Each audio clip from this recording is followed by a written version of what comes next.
get tickled? Put her hands down. They all had some kind of a microphone set up to do this. They did, and it broke. Yeah, it wasn't working. Anthony's coming up, guys. Right here for Anthony. Next one up. Yeah! Anthony!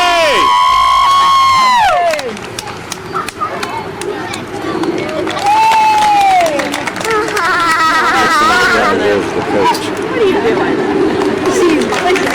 Yours house? Are you? When? It's really not good. After you come to our house, Bobby. Excuse me, Bobby. I need to stay with Timmy. I need to Not bad. Step it back. Timmy, Papa Taylor. Timmy gets on top of me. Get up here. Oh. Oh no.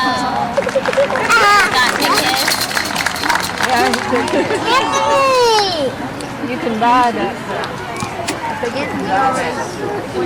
video. It was what they wanted. Somebody tickled my butt.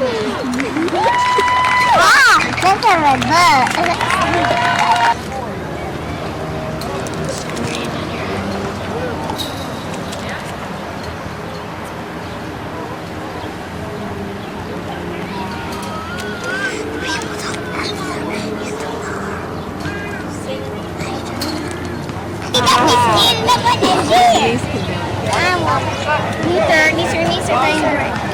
Come on, Anthony! That's neat. All the coaches work together. Don't they?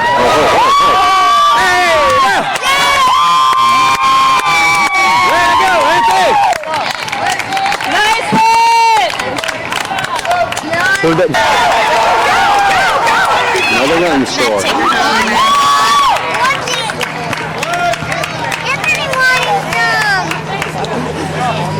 Anthony forgot second base. No, he didn't. He wasn't watching third base coach.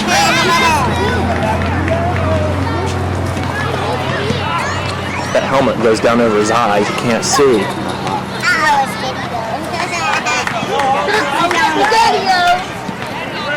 Their temperature feels good right now. Sure does. It got pretty warm today. 87. It wasn't real warm. You know, it wasn't bad. Yeah, there's another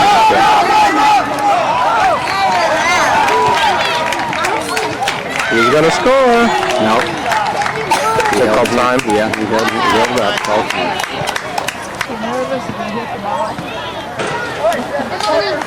I was trying to sit there. You didn't miss it. Wait.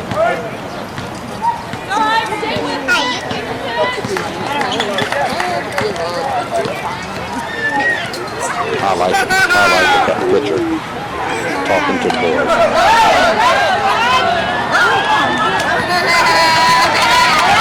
All right.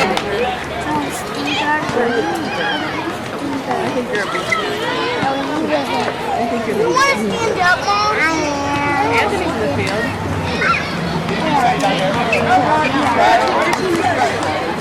What? I can get out. You guys can play tic-tac-toe in the dirt.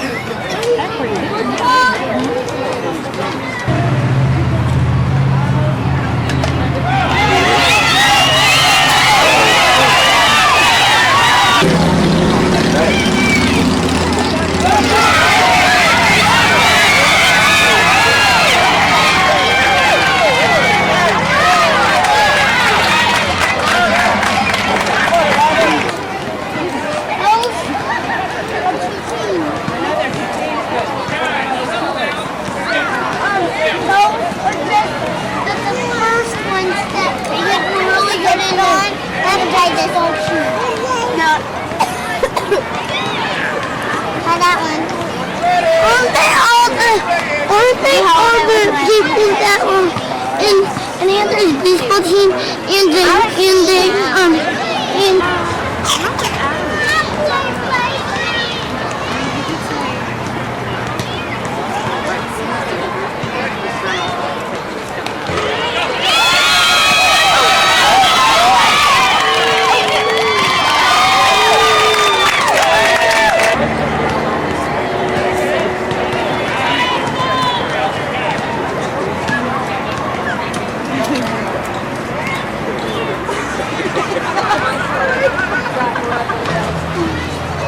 when Matt connects, it goes a long way.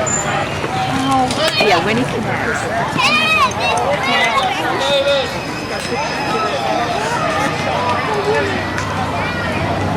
Oh, no. Come on, Matt, get ahead.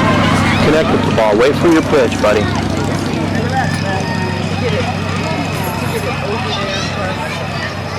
Good eye, good eye.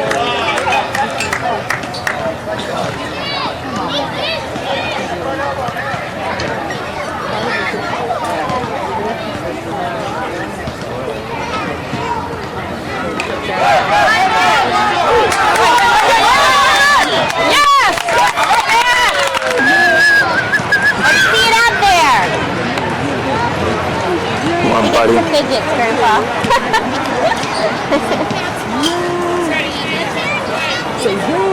Almost. We're really doing it fast, right? Yes.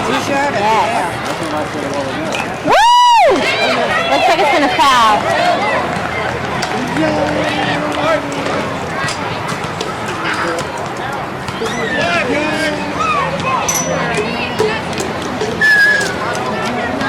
Touch him slower. Oh. I guess they're not calling fouls as strikes. Practice swing, bud. Good. Good eye.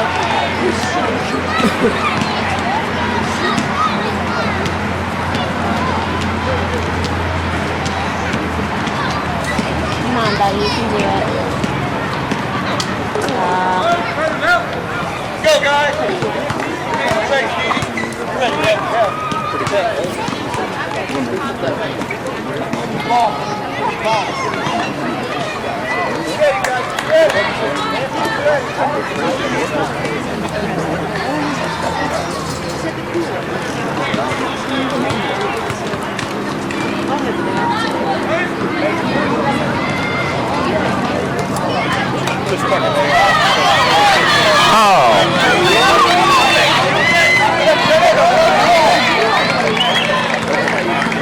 Go right to you. Whoa. Daddy's pitching him pretty fast this inning. I noticed that. One time, they said he was 15, 20 times.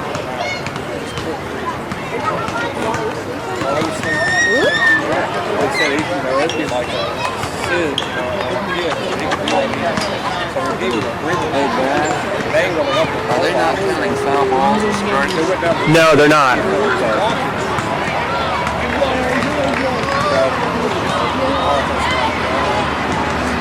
Said his stomach is infected.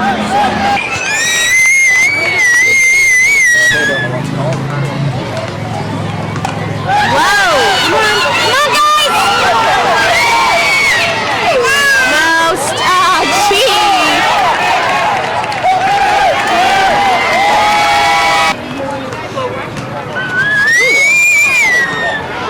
They are pitching that fast.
Tons of footage of Anthony on the field doing nothing.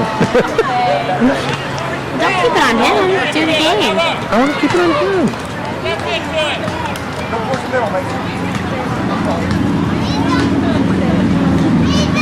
In case the ball stood out to him, I would have the camera on him. Do you have dinner? I Candy bar with Anthony. We're gonna grab some. Totally grab some afterwards. Candy bar and a Snapple. Diet.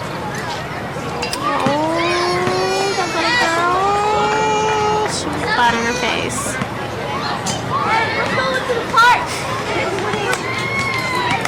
This potty thing with Emily's driving me crazy.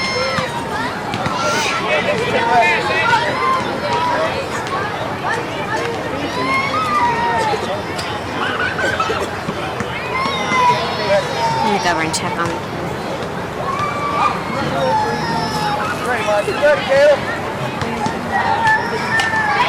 Cheers, Anthony!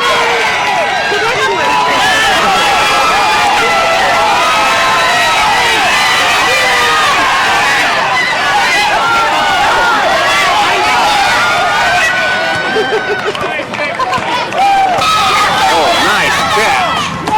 All right!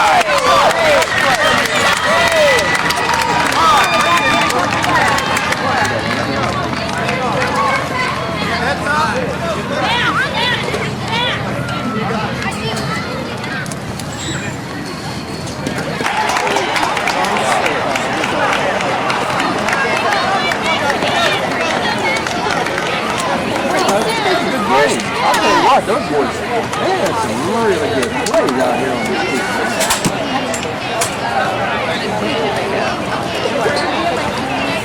Yes.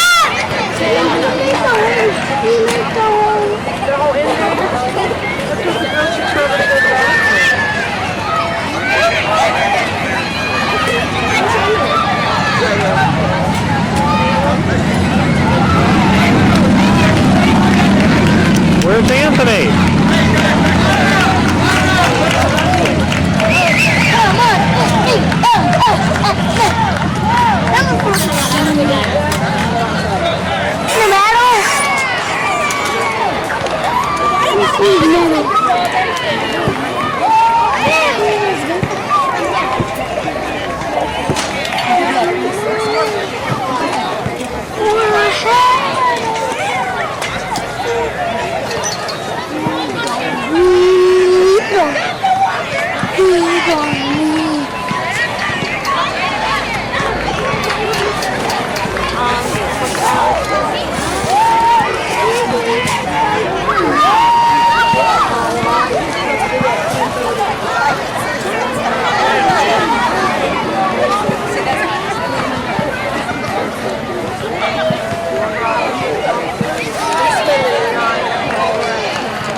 I won't take any out.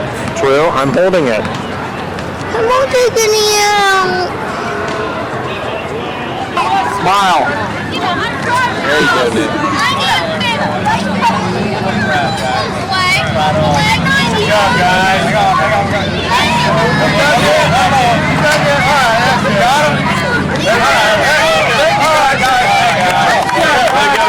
Way to go. A great time with you. I want to thank you very much. It's been real fun. And I also want to thank Rosie and Carolyn for helping me. I didn't do anything. Oh, thank you. That's so nice. And what we'll do is we'll present this to the Marine Rotary Wednesday at the breakfast. I want to show everybody what it looked like. What do you want? This will go to the Marine Rotary Club. We have various what we call decision points. And the decision points have been identified every time you're going to make a major investment, the next level of investment. At the beginning, you're looking at qualified ideas, a brand new idea. And you kind of form a small team together to flush out some of the elements of that idea. Then you're going to put more people in there to really starting defining the nuts and bolts of that. Not defining the nuts and bolts just from a requirements point of view, from a resources point of view across the company. What is it that I need to know from a marketing, product management, development, etc., to make a decision to now start executing it. Again, a major shift in resources that you need from the company point of view. The importance is that when you make a decision, you're making a company decision, and you're talking about company costs and company potential, not just the R&D portion of it. You're looking at the cost of the company. Now, it might be that you may have sketchy information in certain portion and maybe more information in another portion. That's acceptable. It's just, at least you know with what information you're working with. Then again, you start implementing it. You're now going to introduce the program. You may want to introduce the program in one country or one state or one city, whatever it is, just to see whether all the things that you have defined in your business plan are correct. And when I'm saying correct, I'm not meaning the old ICI GCA only, because ICI GCA is primarily an engineering-driven terms. I'm talking about, is the selling story correct? Are we targeting the right customers? Can we install it? Can we deliver it? Does it work? Will the customer buy it again? That sort of thing. And then you make another decision to then fully deploy across the world or across the areas that have been part of your plan. So the basic aspects are that you have to define at each of the stages here, from a process point of view across the company, what information you're going to work with. It's important to understand that program realization process in itself is primarily a framework. It relies on the other process, all the processes of the company to come together at any point in time. As a matter of fact, you may hear certain people already saying that, if it might be more advantageous to stop the progress of a program if some of the elements are not in sync. And there's no point in releasing a program here if, for instance, the services are not in sync, if service is a major aspect of the program. And we have done that a lot, releasing programs of which a portion was not part of it. Again, it's a self-discipline. Okay, it's the people who are going to managing the process themselves have to make sure that they have the discipline in there. So, the importance aspect here. Now, what kind of decisions are you making? Yes? Just for the usage of words for concept definition and implementation. In my mind, the word development seems to be a better word.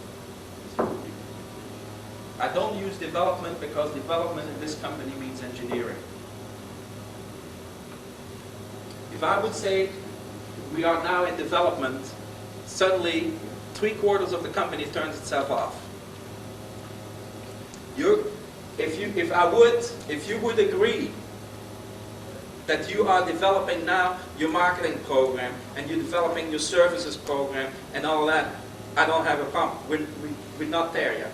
As a matter of fact, we used to have development and suddenly people say, okay, I don't have to do that anymore. Now we're going to the line of business, we're going to the engineers, and I'll come back later. Okay?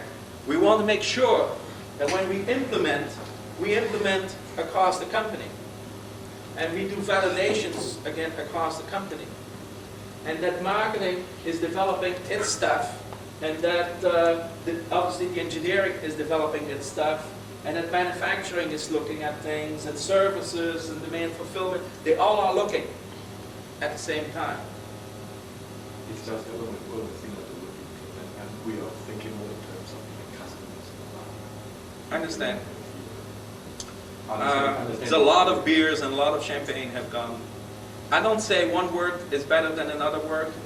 The only thing that I do know in this company, development means engineering so far still.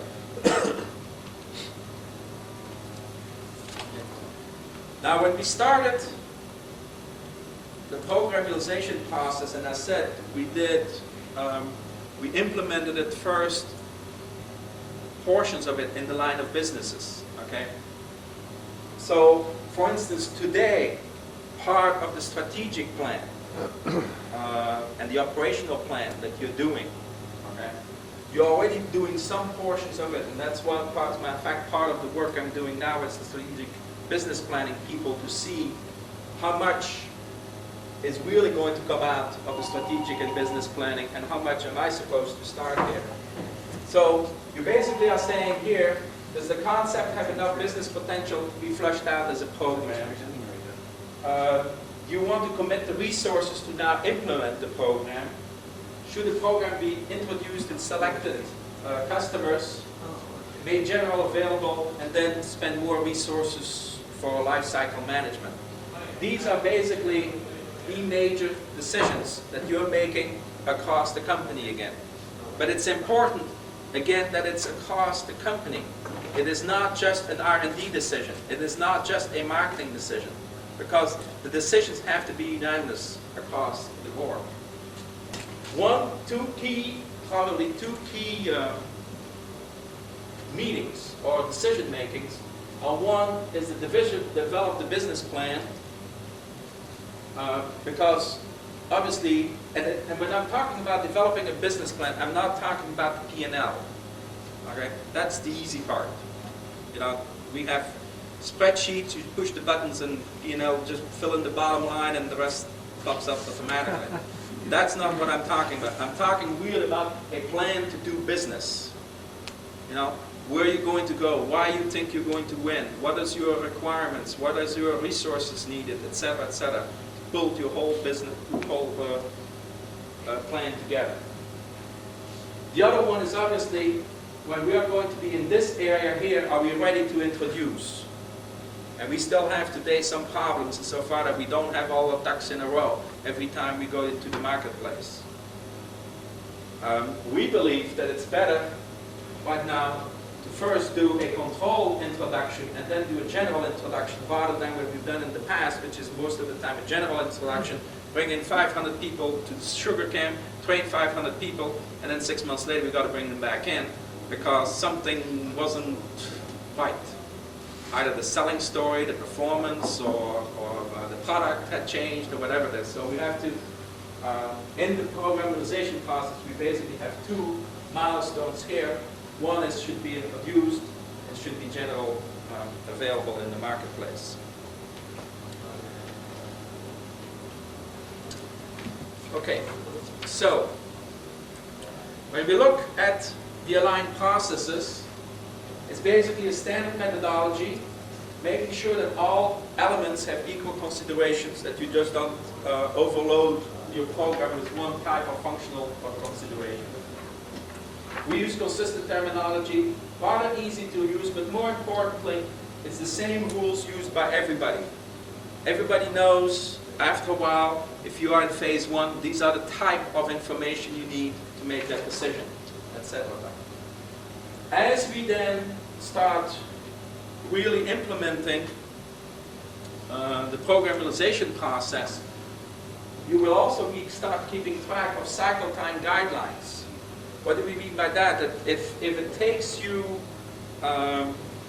6 months to do a, let's say, a definition phase for some market, you can keep track of that. That if the next one takes 12 months, there's something inconsistent here. Why did one take 12 months and one 6 months? You should try, obviously, to reduce your cycle time and keep track of how well you're doing. As I said here, a very important aspect, a very, very important aspect that I haven't talked about yet, of the decision point. One of the things we did in the past, consistently, we had a review and we reviewed the past. We didn't make as much a decision and a commitment to the future that we were reviewing the past. One of the major aspects, as a matter of fact, of the decision point here is to get agreement from the management team to have the resources available to do the next phase.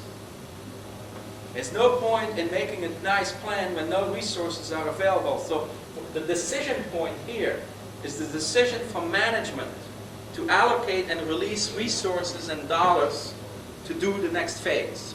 Yes? What do you mean by management at that stage of the game? I will talk about that. That's why I purposely am vague. I'm calling management team.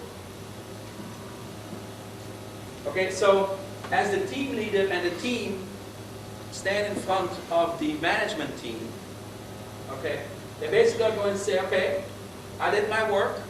This is what I found out. It looks okay. It's still the right thing to do. This is my plan for the next phase, and I would like to, and I now need following resources: so many engineers, so many marketing, so many services, etc., etc., etc. And the management team makes a go or no-go decision. They say either yes or they say no.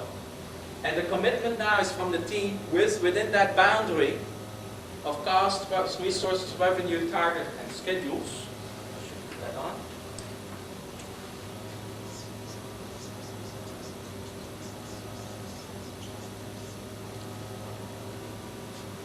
There's a contract to now execute the next phase of the program. Okay. So when we talk about decision point, it's forward-looking and decision-making because you're looking forward, you're looking at what's going to happen. It allows management to review the total program status because although you make a decision for the next phase, you also are showing what eventually the total program is going to be. That is very important because you don't want to make it a $100,000 decision, $100,000 decision, and finding out later that you needed $20 million here. So you got to have some perspective of what you're talking about. Set clear expectations because you know exactly what your deliverables are, and basically now empowers the team to execute within the boundaries that they have set together and allocate resources by phase. A very important aspect of the decision point process is prioritization. Okay, that's going to be interesting to see in the next few months how that's going to happen. Because if I take specifically the TOs and SCs, for instance, you have a TO, SC, or let's say TOs.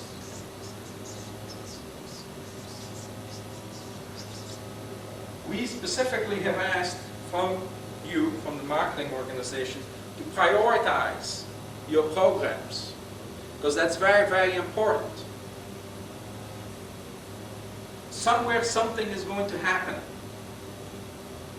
I can bet about any amount of money. Something is going to happen. The market changes. Resources were not properly identified. Technology didn't come there at the time we should have it. Or slippages, whatever it is.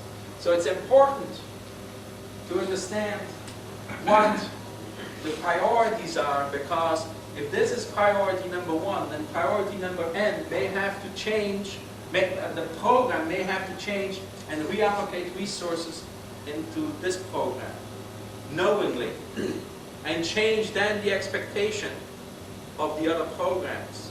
Not what we have done so far is we shift people around and still expect the same expectations over there. Okay?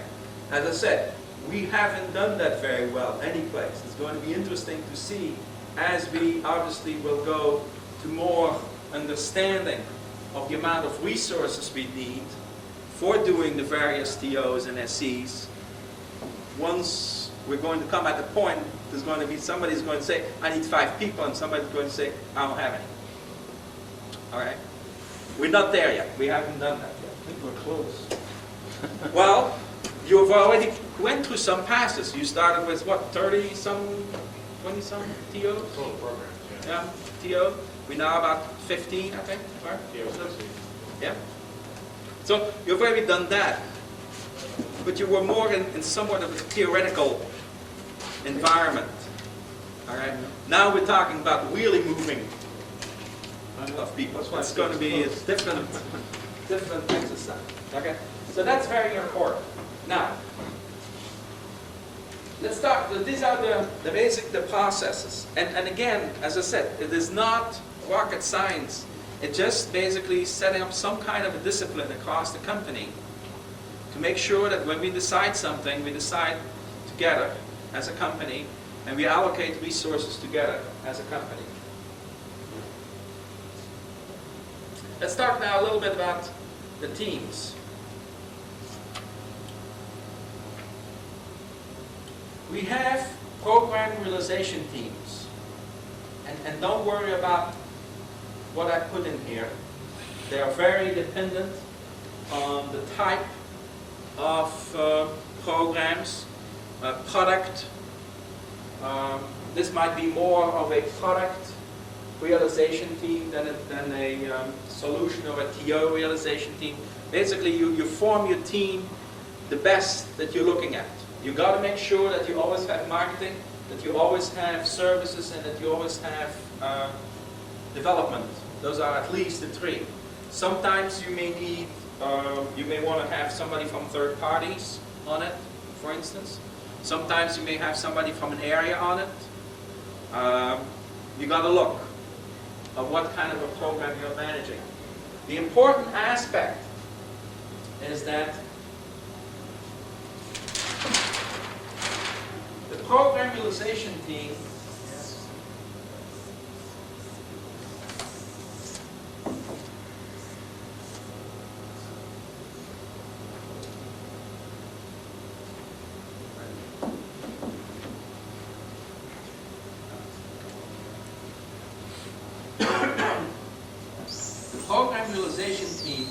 is basically the managing body of that particular program. You have a team leader and say you have marketing, services, and development. They are managing what I was talking about before, everything it takes to win in the marketplace. Okay? They will make sure that all the pieces are synchronized, making sure that everything that you need there is being planned for. They basically are not doing the physical work. The development person here does not start writing code. Okay? They have resources allocated within the big development community, within the big marketing community, and the big services community. The major reason is that if you want everybody to be on the team that's going to do something, you end up with 20, 30 people on the team. And not everybody has to be there all the time. We want to have a team, a consistent team that's going to be managing everything. So if, for instance, you have to write a brochure or you need marketing communication, you then go back into the marketing organization and make sure it happens, and you're accountable to make it happen as part of your team. The same person who is in charge of development has to make sure that all the pieces of the R&D community for a specific target opportunity are being executed, coming together at the time that is doing the plan. So, some organizations, for instance, may work through just their own functional organization. What I'm saying is that, for instance, the representative from marketing may work through the marketing organizations and look at people as they are required. Some other organization will work through sub-teams.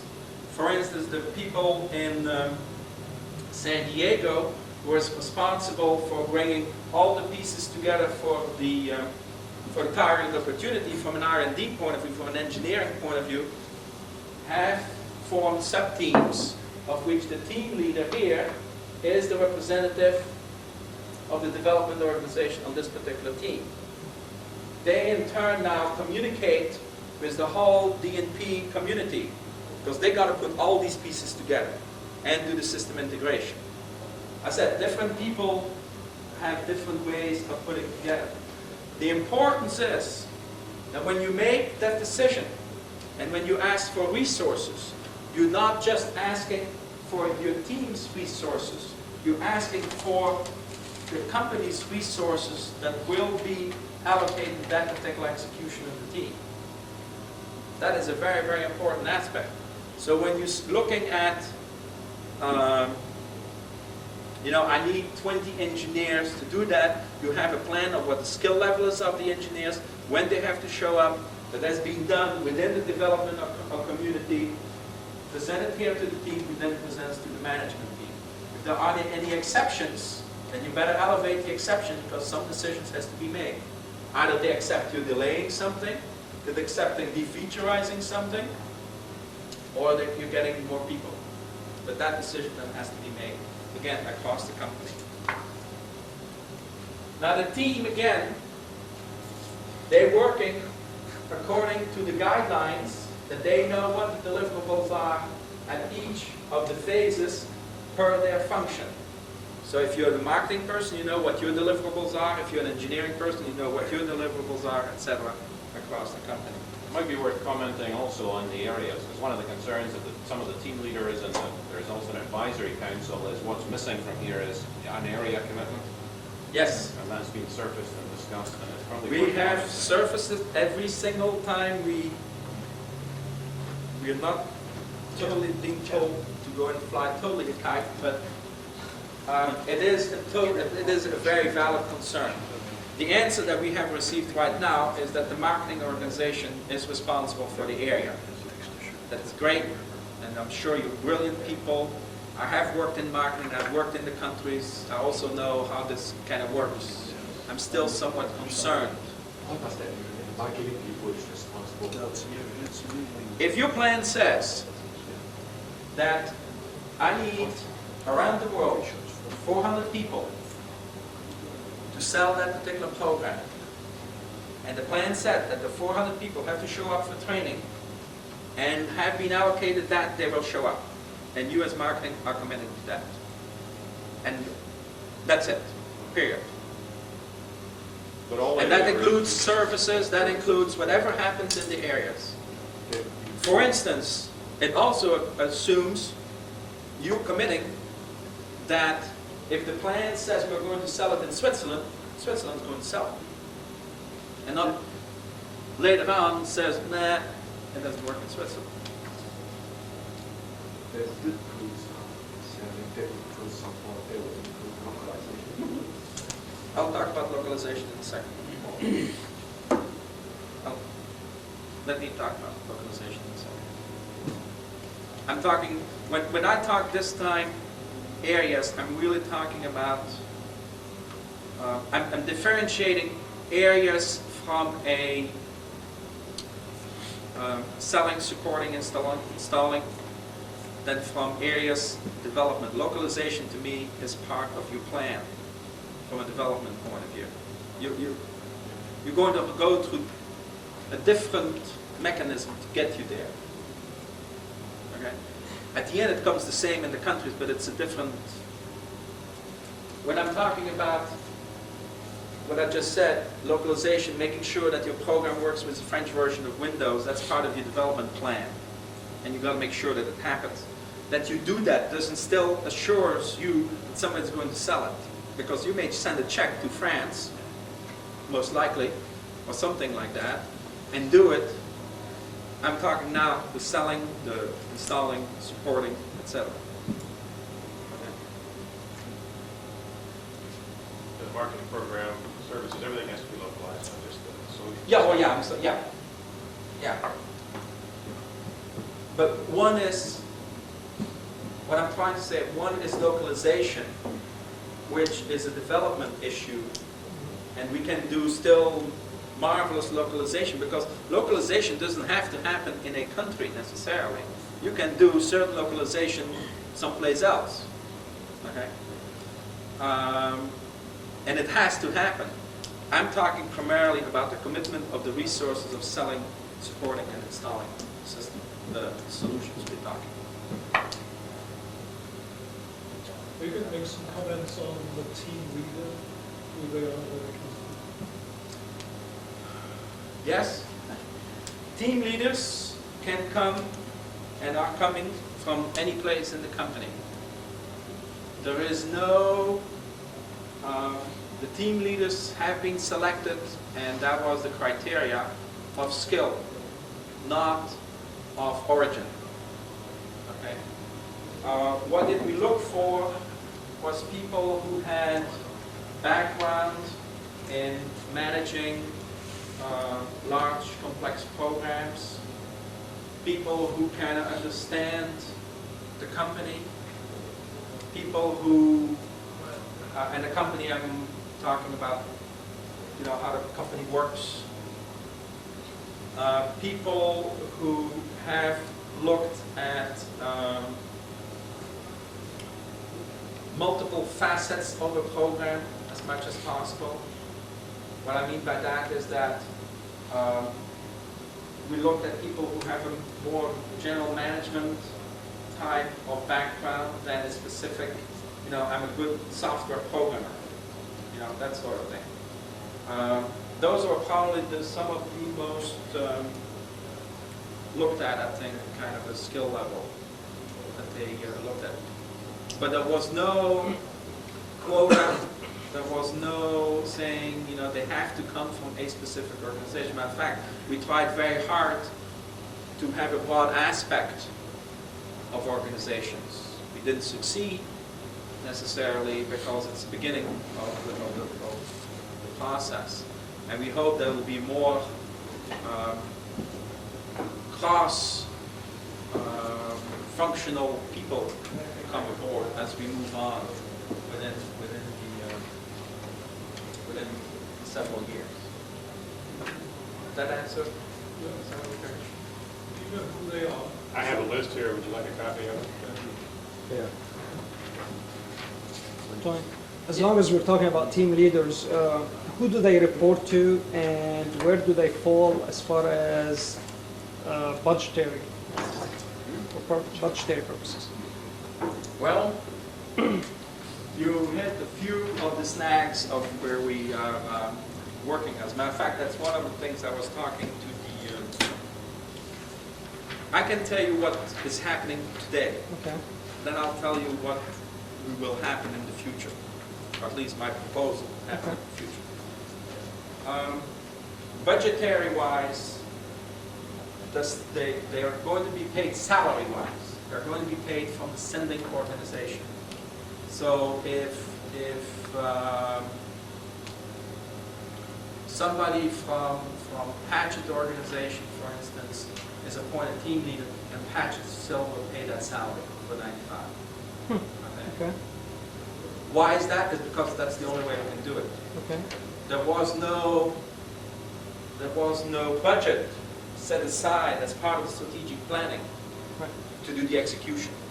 As a matter of fact, that's what I said. What I would like to see, and that's what I'm discussing with the strategic planning people, is that when it comes out of the strategic planning comes the cost of a program, we also have to put the cost of the team leader and the teams and the running of that budget, administrative budget and all that, as part of that. We haven't done that today. Okay. So we kind of borrowing, stealing and borrowing right now. Okay. From a reporting point of view, the content of the program team leader reports to the management team, the TAC, which I'll show you in a second. Okay. Now, we have also said that that is basically, because that's the contract that the team leader makes with the Program Approval Council. We've also said from a daily operation, from career planning, that sort of thing, as the budget is still being paid by the sending organization still will keep track of that person as well. That's the way we're operating in NISA. Okay. Am I correct, Bob? Right? Yeah. That includes any expense the team leaders have, travel, yes, travel and etc. Any other expense the sending organization absorbs. Because as part of the strategic plan, we looked at raw R&D numbers, raw marketing numbers. We didn't look at the execution of it. And that's one of the things we have to change as part of the strategic plan. Well, in our case, for instance, just real quickly, in our case, for instance, in manufacturing, a member of our development team became the PRT leader, Joe Roskowitz, and so, okay, so I was counting on paying all his expenses for 95 anyways, but what does that do to the head count? I have a limitation of 16, let's say. Where does that one go? While the salary is being paid, the functions are not. So very good question. I do not have an answer right now. Okay. These are some of the things that are still being discussed. Okay. Now, I was going to say the basic question about budget, though, was dealt with to some extent in the operations plan, as we discussed briefly earlier. I think most of you have seen this, but for anybody who hasn't, we identified for each of the TOs resource commitments in all of these different organizational budgets that can be drawn upon by the TO team leaders in order to execute their program. This includes localization and deployment expenses in the fields, in the areas. And unfortunately, we don't know for sure how much of this has been committed in the areas. The rest of these numbers are pretty secure. It's relative. This does not tie in with, take for instance in financial, there are 4 PRs, but here we've got 5 PRs. Yes.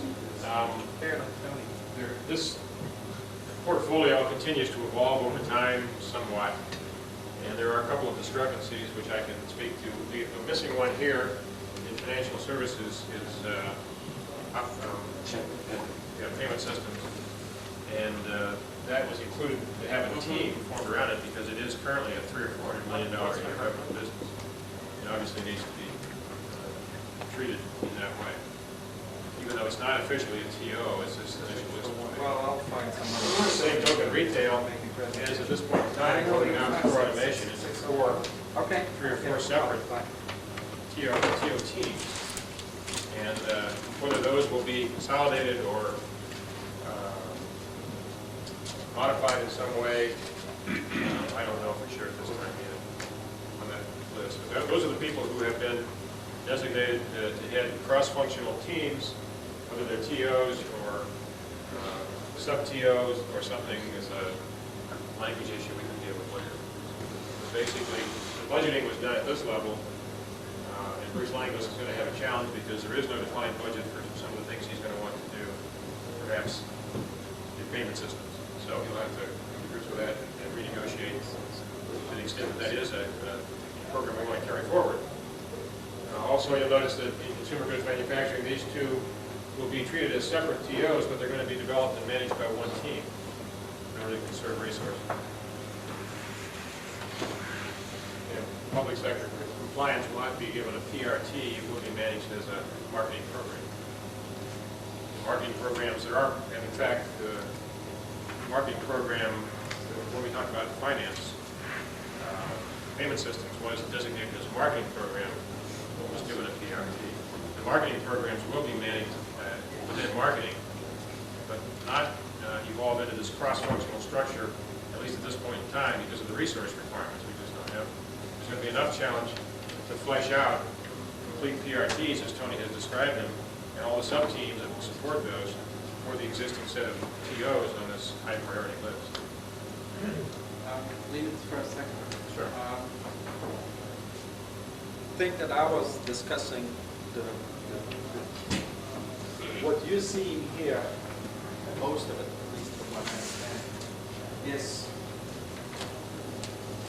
the outside wing. What your question, specific question was the inside wing. Okay. We don't know how much of the outside wing encompasses the inside wing. We know that this one wasn't. Okay. So we're still sorting out what's in there and what's not in there. But that is something, for instance, that we have to change into the next iteration of our strategic plan, because that's the way the company is going to move forward, and we've got to make sure that proper budgets are in place, yes. So, looking again at the team itself, they optimized for overall program, and again, as I said, there are different templates we use depending on what program you're doing. They have clear responsibilities and accountabilities because they know very well what they're supposed to do. The performance evaluation is tied to the program success. It's still an issue that has to not be totally resolved insofar who does the PA of that person, because that basically is the bottom line. Okay, how does that going to work? We have put proposals in place for that, and basically they are doing the project management of the whole program. Now, what you were asking before is where do they report to? Is we have identified what we call a program approval council. If you look at way the company has operating. You have the strategic and business planning, which was approved by the GO team. GO team, I think? Yeah. GO team, right? They basically have said now, for the execution portion of it, you have identified 2 program approval councils. One for products, 2,600, 3,500 communication, etc. And one for solutions. And so all the TOs and SCs are here, and all the products are there. Bill Patchett is the chairperson of the Products Program Approval Council. Peter Dorsman is the chairperson of the Program Approval Council for Solutions. And on these you have Dan Mayer, Roberson, Alquick, etc. Because again, the importance aspect is that the highest level of the company has to make a decision and a commitment back to the team to say, yes, it's a good idea, I agree with your plan, and here are the resources to move forward. Okay. So the industry's head coach has little to say about the resources allocated to a PRT? Well, Pete Dorsman, I'm sure, is not going to just do everyone. Will not make decisions without knowing that the thing works. You got to understand, the team doesn't sit in some ivory tower and looks at each other 24 hours a day. As a matter of fact, most likely, the team comes together maybe once a week, because really the work is happening in here. Okay, so when this person here says, I'm manufacturing, okay, I need to have following things done in manufacturing. He will go back to the functional coach, okay, who's in charge of manufacturing, and say, this is what I need. Do you have these people available? Do you have this budget to do that? If the answer is yes, he comes back to the team, says, we're okay. The functional coach will tell Pete Dorsman, when this subject comes up, we're okay. If the answer is no, then something has to happen. A decision has to be made. Now, a decision will start first in here. The person will come back, or here, whatever it is, and say, hey, I went back and the well is dry. There is no money. Well, we can cancel. We can recommend to cancel, and you go in front of the pack and you recommend to cancel because you said, hey, you told me there was money, there is no money, ain't no point in continuing. Or you can go to plan B, or C, or D, or whatever it is. But some decision has to be made. Okay? Versus what we had in the past was we knew there was no money, no decisions being made, and then you're surprised the product doesn't come out. Okay? Yeah, I think the biggest question in my mind always comes back to who owns the industry's P&L. So manufacturing industry, P&L, who owns that one ought to be the owner of, or the ultimate decision maker of resource allocation, cost and investments and everything else, because that person is ultimately responsible. And today I don't know where that lays. I'm not going to attempt to answer that question fully either, okay? Appreciate that. I'll offer you one view. I think that from an industry perspective, at least as far as I'm concerned, if we've got people in the industry area that are responsible for driving the strategy, responsible for P&L, you guys own the resource. And we'll make the calls in terms of what investment's going to be made.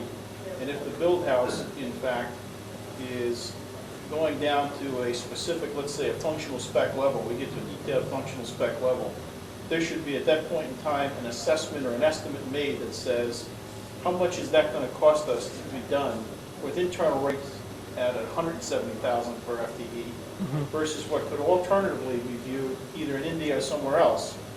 The objective of which is to make sure you deliver a TO on time with quality according to the specification you need. And if our internal rate structure is such that we're not going to have enough money to do it, then we darn well better pursue making sure we can get it done if in fact there's an alternative way to get it done. And that call's got to remain in industry marketing. That's where I stand. You are explaining basically the process of making the decision, okay? The only thing that I would somewhat disagree is you can make a decision. I want to make sure we got the commitments at the same time, and therefore one person alone. I mean, we have made tons of decisions, and I stood in front of the executive office and showed a marvelous plan, and then they said execute, and then turn around and there was nobody behind me anymore. No, I disagree, but I was just trying to respond to your question. That's why we have endorsement, and even Patchett and Mayer and Carpenter and Robertson and some others, part of that commitment here. That when we make a commitment to go to India, we all make a commitment to go to India and stop the development someplace. You know, because we want to make sure that one side doesn't say we're going to India and the other one says, well, bullshit, I'm going to continue anywhere. You got to make a commitment of resources and a plan across the company. Yes. At this point, where we're at with the approved target opportunities program, whatever you want to call them, the only decisions that are going to be made at this point is in terms of the R&D itself, how you're going to do the development, where you're going to do the development, and what it's really going to cost. Because the funding and all that stuff, which would have been done early on in this process had we been doing this, is already approved, so there's dollars sitting there. So everybody's kind of at the point now where they've got to determine how they're going to spend those dollars to deliver Correct. the program. Up to a point. I'm not quite sure that the granularity of the resources have been identified totally. I agree with you to that point, but, right. But that should come But out it's not just R&D, it's all costs. Well, all costs, right, true. Okay. I agree with you to that point, but we've already got a baseline. Oh, yes. We've got to figure out how to do it. What do you do? What do you do as part of the program realization process? You weren't, I think,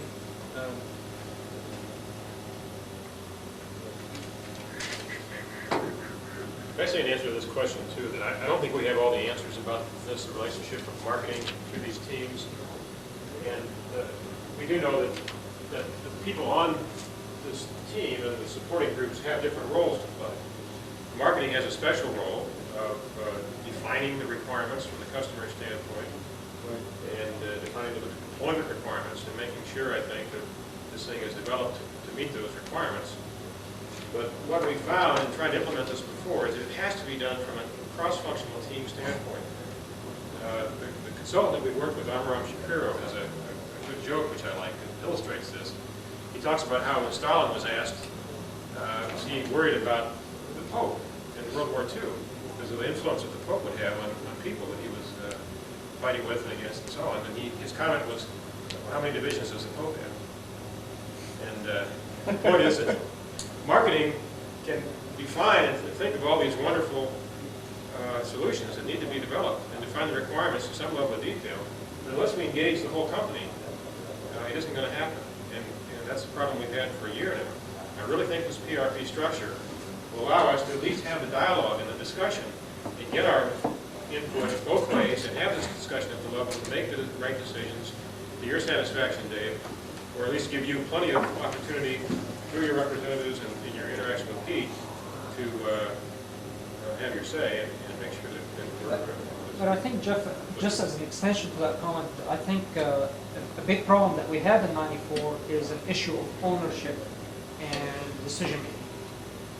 Who owns what so that they can make what decision? I agree with the comment that Tony's made earlier that we have everybody in the company and we have all got to be in sync. And that works when everybody is in agreement. Who makes the perfect. decision? Marketing makes the decision. It's a very simple thing.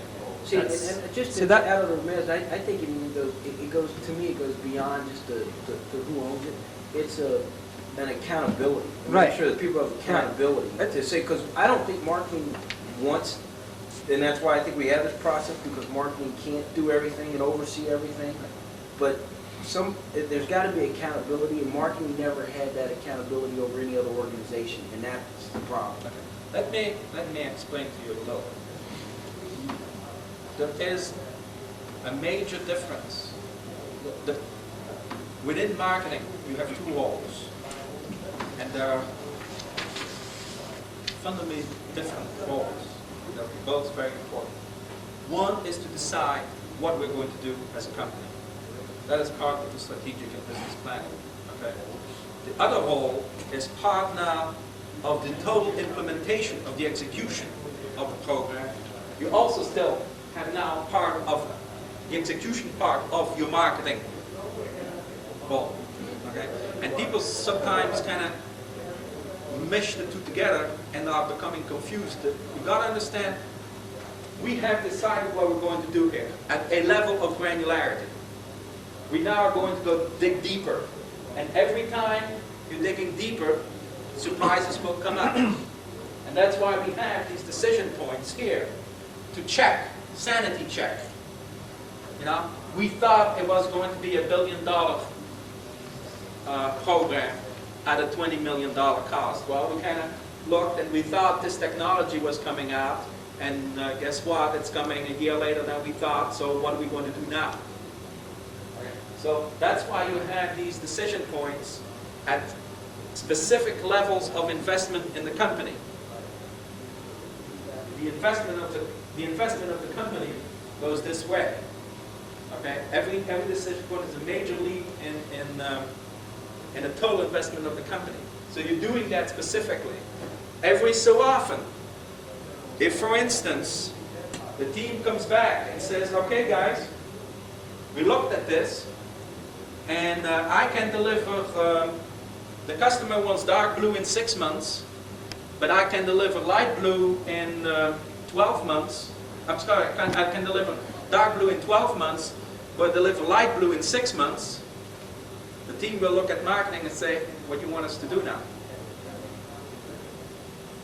You understand? There are some aspects where you have to make decisions. There's some aspects where you're part of the team in executing the whole thing. Because what you just did now is what I was going to talk about.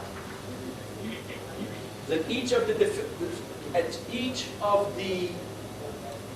decision points, you've got to go back and update your strategic plan. Make sure that the total strategic plan is in sync. You know, if I just go back to the dark blue 6 months, there's some things that had changes. Now we assume, or we expect, that most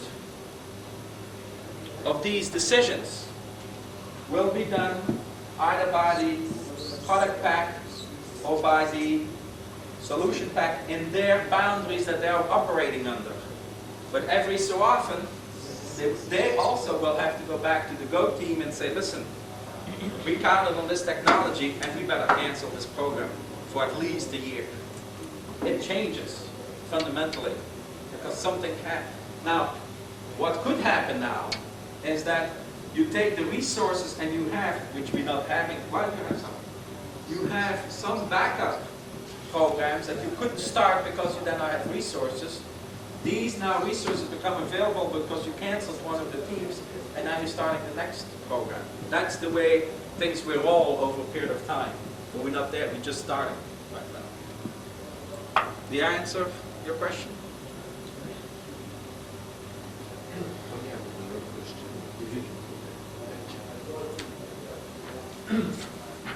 We have today TO leaders in place, and now we have got PRP.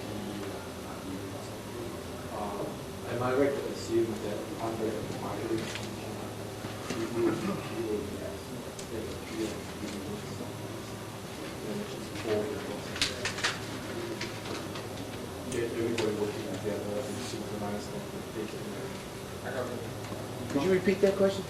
I'm trying to understand the relationship between the TO leaders and PRT leaders. The program realization team leader, okay, has been appointed by the PAC. Okay? The program realization team leader does not work for a functional organization. They work on behalf of GIS.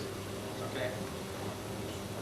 So they're somewhat organization neutral. Will that be their only job? That is their only job. That's right. As a matter of fact, we had a lot of discussions about that. Is that their only job? I said something like, you know, some of these TOs are $300, $500 billion businesses. There's a lot of companies whose president is their only job, and they're doing a lot less than $1 billion business. You know, if you got to think about making sure that all these things fit together, making sure that you negotiate, and making sure that the schedules fit, and all that, believe me, I think it's going to be more than a full-time job. Okay? You then have, even if you have a person from marketing here, okay, that person becomes organization neutral. Okay? You then have a person from marketing, a person from development, and a person from services. I think within marketing that you TO leader today, and that you got becomes the team member for here. Is that? In most cases, I think that's correct. It doesn't have to be. Whoever comes up here speaks for marketing. Whatever comes here speaks for the marketing organization. Whoever comes here speaks for the whole development community.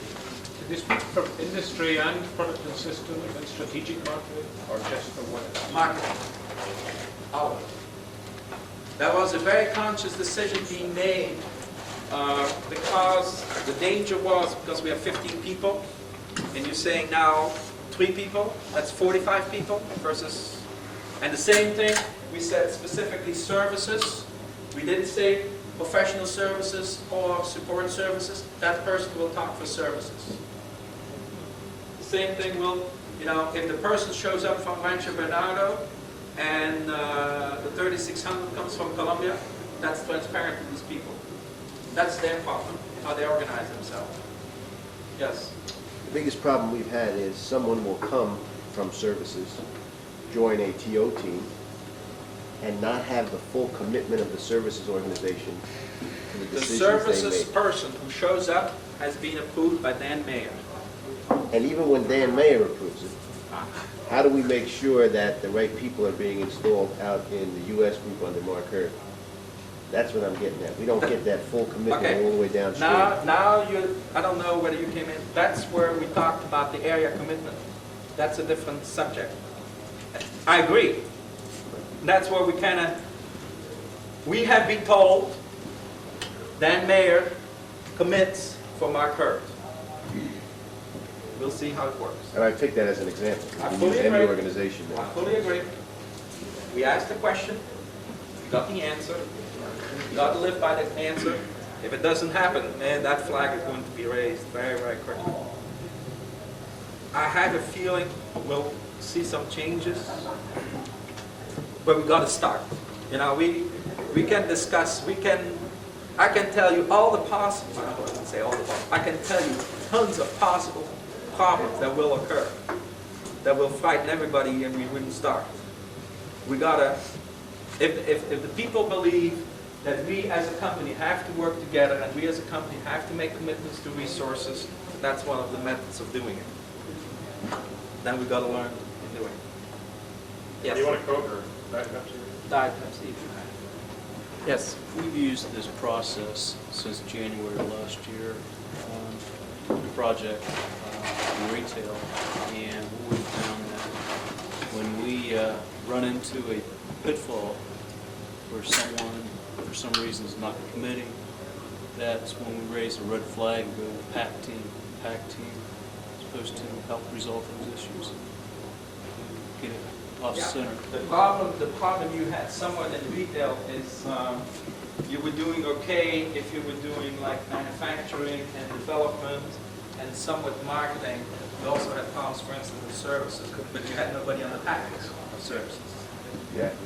It's That shared was- objectives. That's that why are- we have mayor and carpet and mayor and Archot and Eisenman. It's the shared objectives that I'm getting at. The major advance I see is the neutral leader. Finally will not belong to one stovepipe, but you've still got strong stovepipes. Oh, yeah. With Oh. specific objectives that they have to meet. You're not going. But there are going to be shared objectives. Yes, eventually that.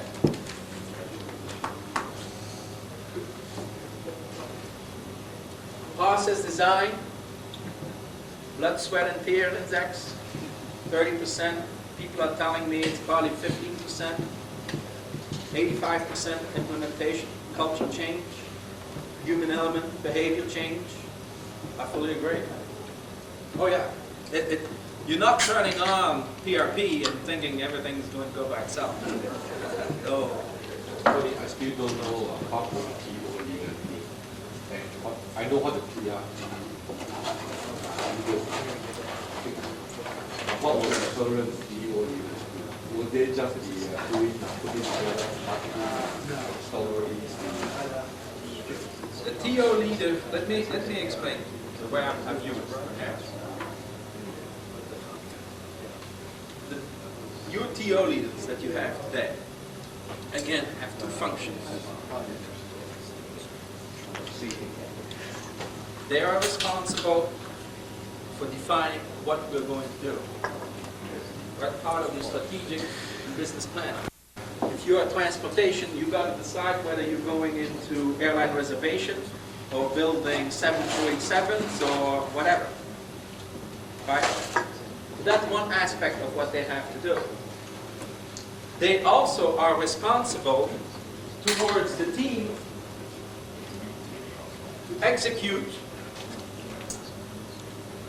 the marketing deliverables about that particular TO that is happening. So there are two jobs. Now, is the TO leader this person here? I do not answer that. I don't care. Only thing I'm asking is, that person has to have the authority to roam around in that whole organization and work with all the functional coaches to get commitments and resources for the deliverables as part of the plan of that team.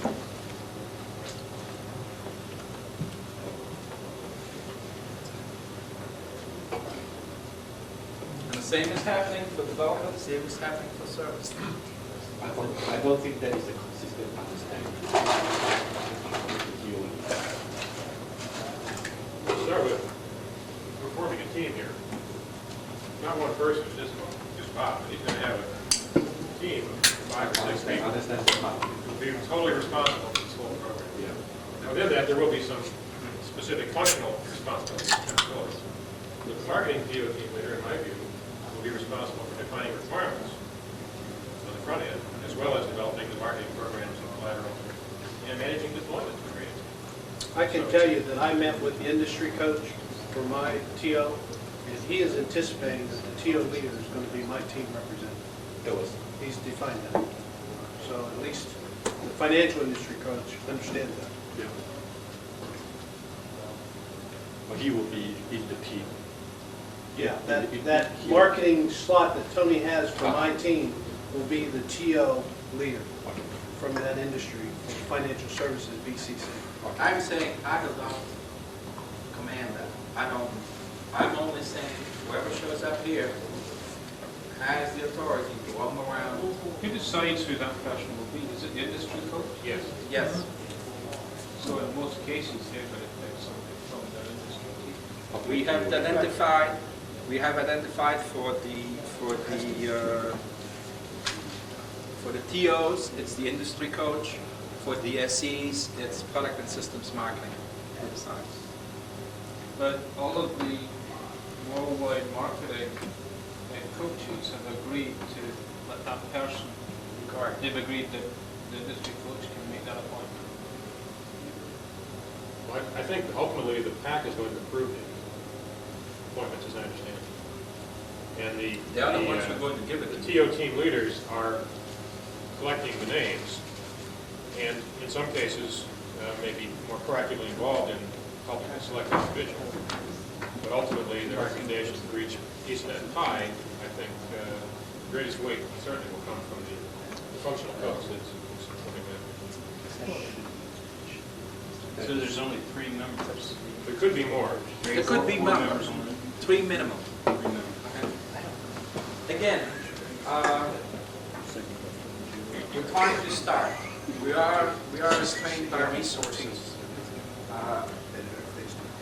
Jeff and I have done every possible model of this team here, going from 20 people to 3 people or 4 people. Everybody said, I want to be on the team, and we said, okay, I'll put you on the team. If this team fails, you take blame for that? No. I only want to be there for information. Okay? That person is responsible for disseminating information in the organization. I think eventually, you're going to see something about area, but not a lot to do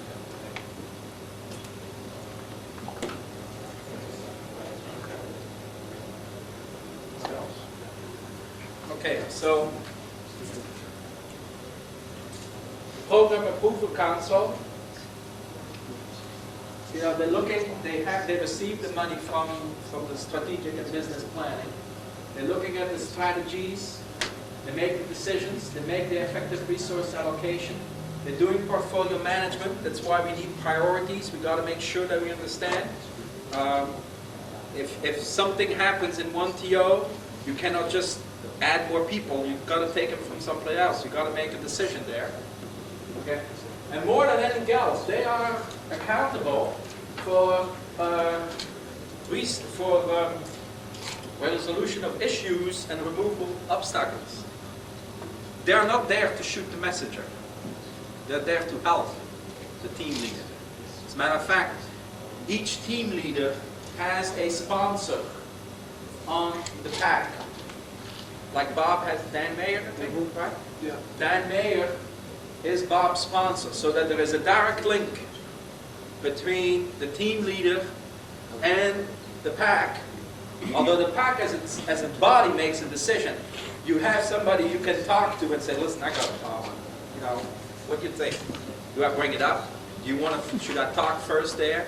The political issues that it will resolve.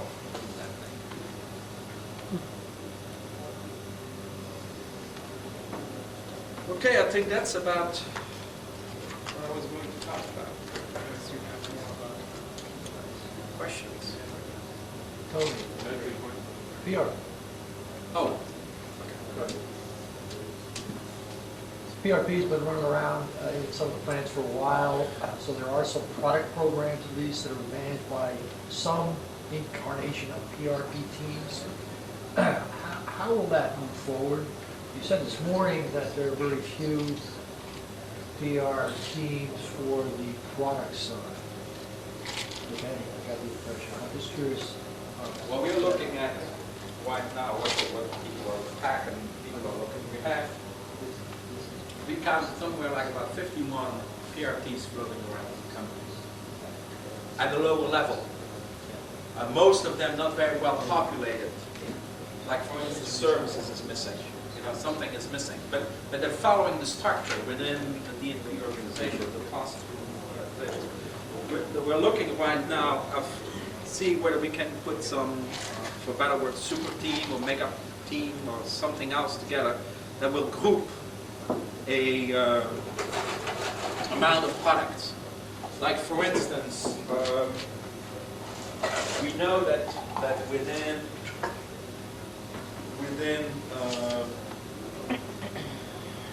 workstations is basically a team for each workstation. Well, at the level we want to make a decision. You don't need a team for each workstation. You need one body that looks at the workstation family. and the workstation market, channel distribution, etc.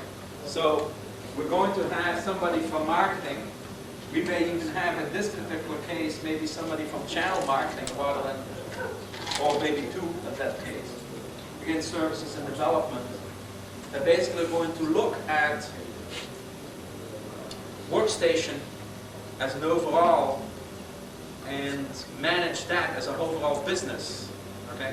You still will have, as I said, you still may have within WP&S little working teams, execution working teams below that. So from a management point of view, what that pack is going to view will be a line of business rather than an individual one. Right? And I think we identified five? It's down to five. Something like 5 groupings of product programs. That is not being, team leaders have not been appointed yet because we don't have a clear definition of what these teams are going to be. But that was 5 in C-Love and W, maybe more. Oh, that's true. That's a very good, It was You're right. WP, it was workstation products and computer products and systems. The 51 was broken down to 5 product lines. Right. That's true. We have not looked at the other one. That's a good point, but the team brings up. What the team leaders are doing right now, outside of figuring out who the team members are, they got to look at their programs. And we have programs in different stages. Some programs are here, some programs are there, some programs are even close to deployment.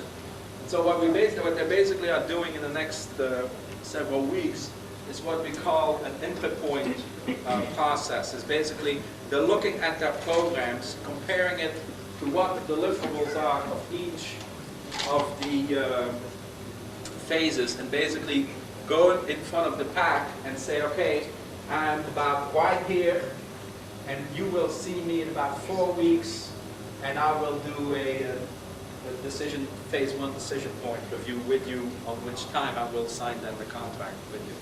That's what they're doing right now.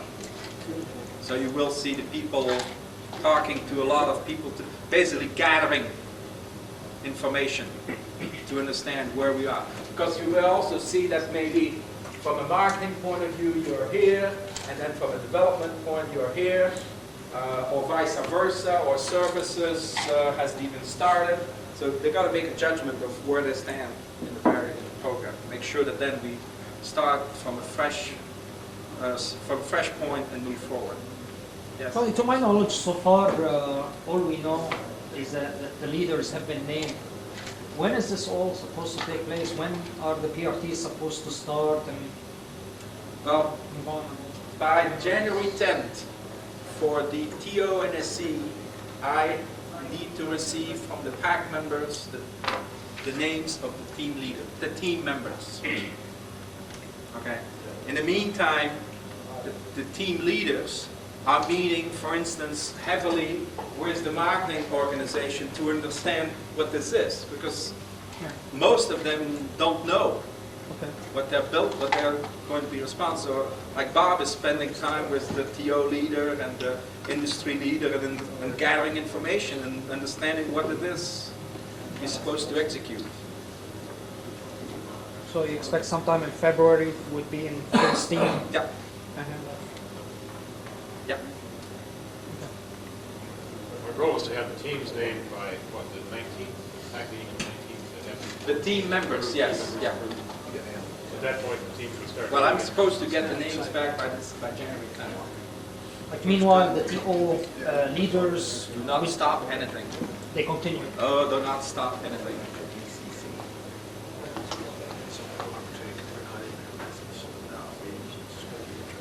Okay. Let's face it, there is activity going on in the company. What we're trying to do now is merge it and making sure that we are combined, working at the same pace across the company. So don't stop anything. I think this process is what will answer a very critical question in the minds of COPs and customers, and this quality of products and solutions. in the old days, at least for products, we know performance, reliability, we have to do their documentation, training, we have to checklist.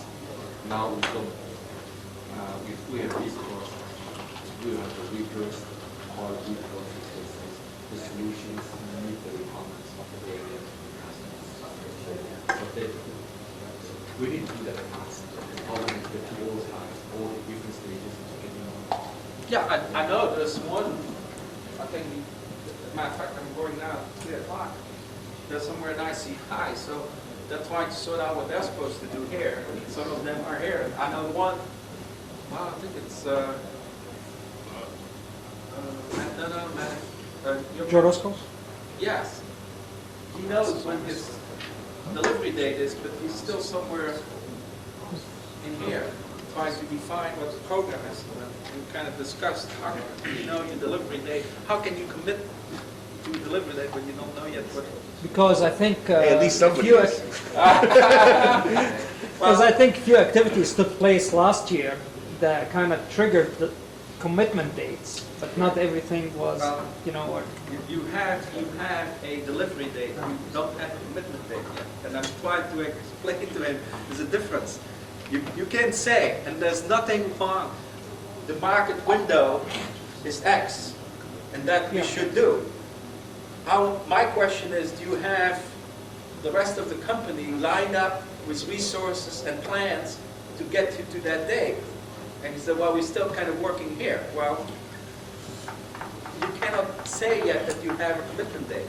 You have a plan date, but we now got to figure out how to get there. Yes. Has there been thought given to, like, after you, let's say if we were starting from square zero, which we're not, and you go through this process, and there was no funding dollars already there, any of that stuff, and you get down to where you build your PRT team here, and then you determine that you need, the PRT team leader determines as a result of what you've done, that you need 20 people from professional services to do something, 20 people from CSD, 50 people from ESD. Right. Does that PRT team leader have the authority to say, I need these people, give me these people, and if those people aren't there, CSD, PSD, they have to go out and get those people? Or are we just back at, is that part of the allocated, contract? they're assigned? Because it's like we're doing this now, we're going through this process now, and then at some point you're going to get to where you say, okay, now we need people to do this. Yeah. So we either got people sitting around doing nothing right now, waiting to be told to do something. No. Or we're going to have people aren't available. First thing I said, I need priorities. Okay, that's the number one thing, so that we know where we stand in this whole scheme of things. The second is, out of the strategic plan came. Can I just ask you a quick, when you say you need priorities, What is your number 1 TO? What is your number 2 TO? What is your number 3 TO? So you said we're going to go through that process again? No, you've done that. Right, right, okay. You've done that. Right, so we've got the 13 or 12. Well, it's not 13. It's number 1, number 2, number 3. Okay. It's not a block of 13. They are in priority.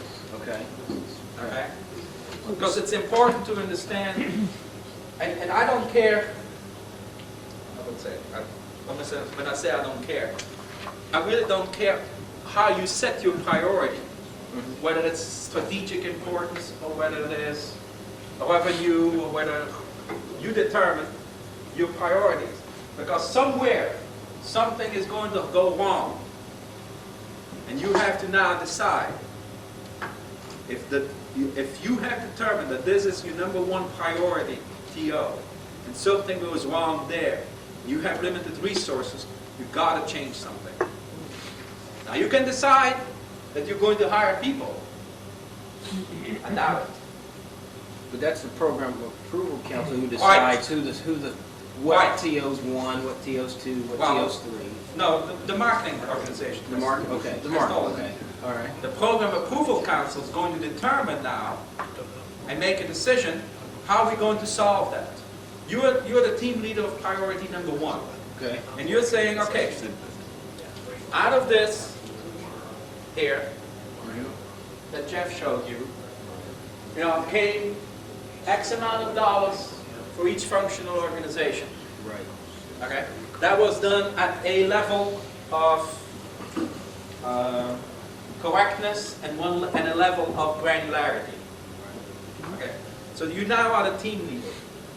And you're starting, and you're putting your plan together, and you're putting your definition plan together, and you're talking to your people, and you come back and say, well, according to the strategic plan came $20 million development. I looked, and everything that we did, talked to everybody, we forgot something. $2 million. Now, we have different alternatives. We can defeaturize, we can postpone, we can cancel. I mean, there's different alternatives. But eventually, first of all, you're going to work with the functional organization. As I said, this team does not work in a vacuum. If the issue is within development, the team leader with the development, even made the whole team, will sit down with development and look, what can we do? But eventually some decisions have to be made. If a decision is to be made, because you're the number 1 TO, we cannot afford to change neither the content nor the date, and the resources have to show up. That's why the PAC now has to make a decision and say, okay, where we're going to get it from. That might be that TO number 7 will be postponed by 6 months because I need, I don't know, 20 people from there to solve TO number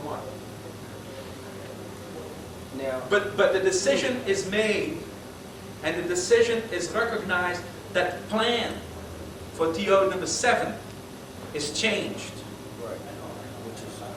And in the past, we shuffled people around, but we didn't change the expectations. But okay? In this sense, I mean, when we're talking about 15 TOs that we have within all industries, and chances are the smaller industries have the TOs on the bubble. They have 12 and 13, 14. And so when TO number 1 needs resources, they're going to go always to the bottom of the list.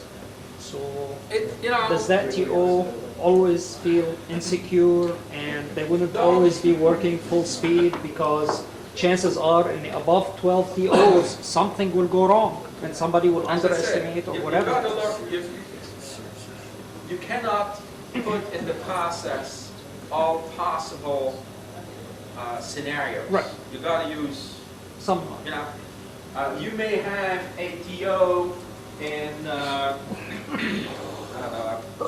in some industry that will only make $50 million, but it's becoming very strategic to companies because we want to make the $50 million because we think we'll make $1 billion in 10 years from now. You may not touch that one. You got to pick someplace else. We have asked specifically to kind of start forcing the people to think that not everything is equal, you have finite resources, and you as a PAC have to start thinking how you're going to approach problems. One way is you prioritize. There's other ways of doing it, but one way is you prioritize. The other thing is you cannot just say, well, I'll take the people from TO 13 because they might not be the same skill levels either. Point of comfort. Well, you got to look at a variety of it. But somebody has to make a decision. Yeah, I would have thought the prioritization initially would happen within the industry, among the TOs of that industry, because they are given certain resources. Everybody's given a certain amount of resources. Then initially, if one goes over or under, then they should compensate each other. And then you start looking. We also were forcing issues of, when we discussed this for some time ago, we were hoping that we didn't start 20 TOs at the same time, 20 teams at the same time. Unfortunately, we've been told to do it. How are we going to do this? Still, you got 20 team leaders now yelling at me every day. Okay, so we had also asked prioritize. So we said, you know, can we start with the first 5 and then the second 5 and the second tier? That's another reason why we asked it. Prioritization.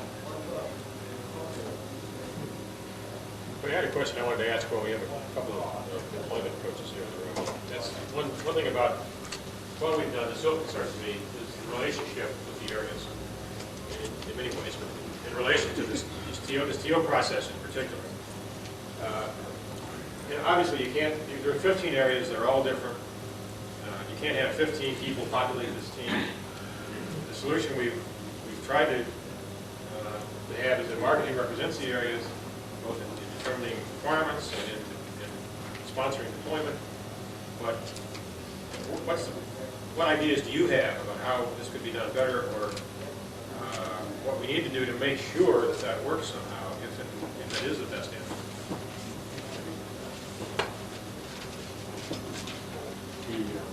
From the area's point of view, it's very clear. What they are saying is, we are a sales and service organization. Our job is to sell the solution. Your job is to make sure you understand our markets and provide a solution for our market. So that the distinction is between the areas. They are sales and service, and they are sales and solution. Yeah, but you do have an area industry manager who's supposed to understand the local market and local environment. And that person is supposed to provide the feedback and the concept stage. Yes, I think that's right. But we are keys in marketing. I'm talking about sales and service now. So marketing, you provide the solutions for areas. You provide funding for organization. That's also. We need to make sure that they will buy into that at some point in the process. I think looking at this, and having read the brochures, the different stuff, I think I see here the same process we had before. I don't see a major advance other than the leader being out of a stovepipe. I think it's going to have the same problems that the previous methodology. What was the previous methodology? We called it a TO team, and we put those same people from different organizations on it, and we didn't get But when I was listening, at least for some time before, not today, but some time before, with problems, getting commitments, populating, making decisions, you had problems doing that. That's what this one gets you here. It helps. We had this before. I was one, Bob was one, I was product line APP. And that sounds good. Sounds like Silver. And Sounds what did like we we're going do? We somewhere. put business plans together, and we shelved them. And then we did a sales readiness review, and we had marvelous plans, advertising the whole thing. And then you went to US and said, okay now, where are the dollars? Well, yeah, that was just a plan. Yeah, but you said you were going to do an ISV program and this. Yeah, well, that was just a plan. There were no commitments. But let me keep going. So I think that you're still going to have some of the same problems that you had before, getting the area commitments. Now, you say there's 15 areas, but for each There are functional specific... commitments, so let's say services is one issue that I think this process approaches better to what we had before, and we've got mayor on the pack and things like that. But the area commitments are what I'm concerned about. And you say there's 15 areas, but each TO, I know, at least in financial, focuses at certain areas. Yeah, so So you you have to- probably there- could get 1 or 2 area, even the area industry marketing manager, on this team to get the right area requirements in, or a representative from the area, sales program associate, for instance. That's really part of the area that will commit for the area. Requirements or resources. You don't need somebody on the team for requirements.